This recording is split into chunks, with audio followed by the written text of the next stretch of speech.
Tudo bem, pessoas? Hoje vamos falar de O Vingador Tóxico, dirigido pelo Michael Blair, filme que traz uma situação curiosa, porque esse longa ficou pronto lá em 2023, mas ficou engavetado até agora, setembro de 2025, por causa de um único problema: a sua classificação indicativa, porque nos Estados Unidos é muito difícil um filme ser lançado sem uma classificação, salvo raros casos, como foi o caso de Terrifier 3, que teve que usar toda uma outra estratégia para o seu lançamento, e o Vingador Tóxico consegue agora essa estreia nos Estados Unidos e no Canadá, e ele traz uma releitura do clássico trash dos anos 80 da Troma, com o Peter Dinklage no papel principal, e o ator inclusive já fez declarações de que ele e toda a equipe do filme está animada por uma continuação caso ela aconteça. E começando pela premissa, o Winston Groose, interpretado pelo Peter Dinklage, é um zelador fracassado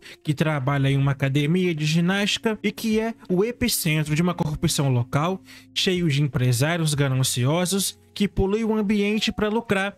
E um acidente tóxico acontece e que muda tudo, e assim nasce o Vingador Tóxico, que não é aquele herói certinho, mas sim um monstro verde, derretido e nojento, que luta pela justiça e de um jeito bem visceral. E o que eu gosto aqui é como o filme atualiza o original sem perder aquela essência de filmes B dos anos 80, e é óbvio que aqui o orçamento é muito mais generoso do que no filme original, onde realmente era trash. Tudo feito com maquiagem e efeitos práticos, mas ele tenta, do seu jeito, imitar, digamos assim, até no jeito de filmar, como se ele fosse um amador. E sobre o Peter Dinklage, ele traz uma personalidade profunda para o Winston, pré-mutação, você sente a dor que ele carrega por ser ridicularizado e por sofrer bullying constante, e quando a transformação acontece, é como se o ator estivesse se libertando.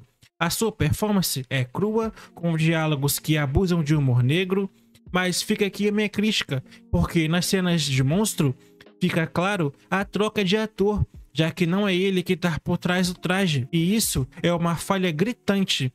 Vai ter aquela velha desculpa de que não se pode levar nada a sério do filme, que a proposta era essa, mas isso pra mim é só uma desculpa mesmo para a mediocridade da produção, que poderia ter feito algo muito melhor e não ficar tão óbvio o ridículo. Já a direção do Michael Blair merece um comentário à parte, porque ele traz o caos para o centro da narrativa e ele tenta fugir de clichês, de blockbusters de heróis e abraça a estética de filmes B.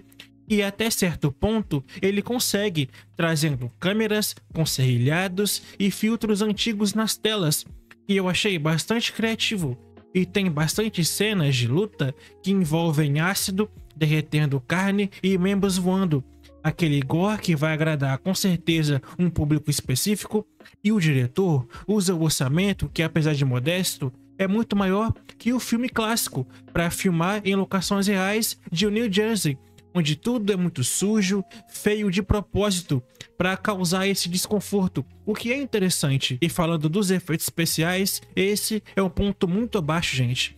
Os efeitos práticos ainda existem aqui, mas ficam perdidos em muito CGI ruim.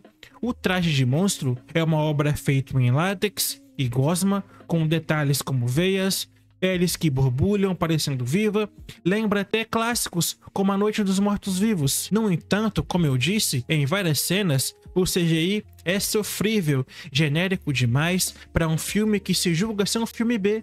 É um desastre na minha opinião, e eu esperava mais inovação, e o que salva é o gore, que aqui temos doses generosas de violência, palavrões e nojeira, gente, muita nojeira. E os temas sociais que o filme tenta abordar é essa sátira ao capitalismo, porque os vilões são CEOs que envenenam comunidades para vender suplementos fitness, trazendo problemas reais, como o derramamento de produtos químicos em rios, e o diretor e o roteirista adaptam uma história injetando linhas afiadas sobre desigualdade de classe, e o protagonista luta pelos pobres, enquanto os ricos fogem em helicópteros para suas mansões seguras. E ele é bem político até, e existe até outros heróis que trazem essa vertente mais política.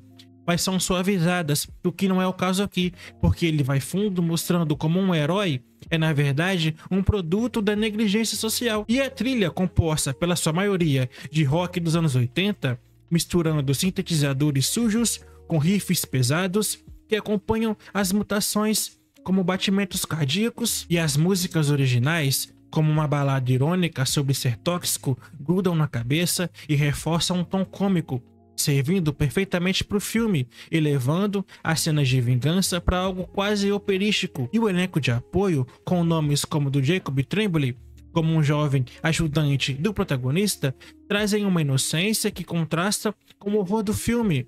Mas os vilões são genéricos e caricatos, é aquele típico vilão estúpido. E uma coisa que eu aprecio é o ritmo, diferente do original, que era uma bagunça adorável, mais desorganizada. Esse reboot de 2025 mantém o ritmo, que alterna a calmaria dramática, com muitos picos de violência extrema. Os primeiros 20 minutos constrói o mundo do Winston, devagar, fazendo a gente investir nele. Então aí vem um acidente para criar uma divisão literalmente. Não há fillers chatos, cada cena avança a trama ou aprofunda um personagem e que, para um filme curto, é eficiente, deixando você querendo mais sem se arrastar nas cenas. Já nos aspectos técnicos, fora os efeitos especiais, como a edição, são um problema. A edição aqui corta rápidos as lutas, não mostrando demais, o que é um defeito na minha opinião. Eu queria ver cenas mais longas de luta e que mostrassem mais sem o medo do exagero, e isso tira o imersivo de um filme de horror. E o humor aqui também nem sempre acerta. Algumas piadas sobre o corpo mutado do protagonista caem no óbvio, tipo trocadilhos como derretido, e são muito sem graça.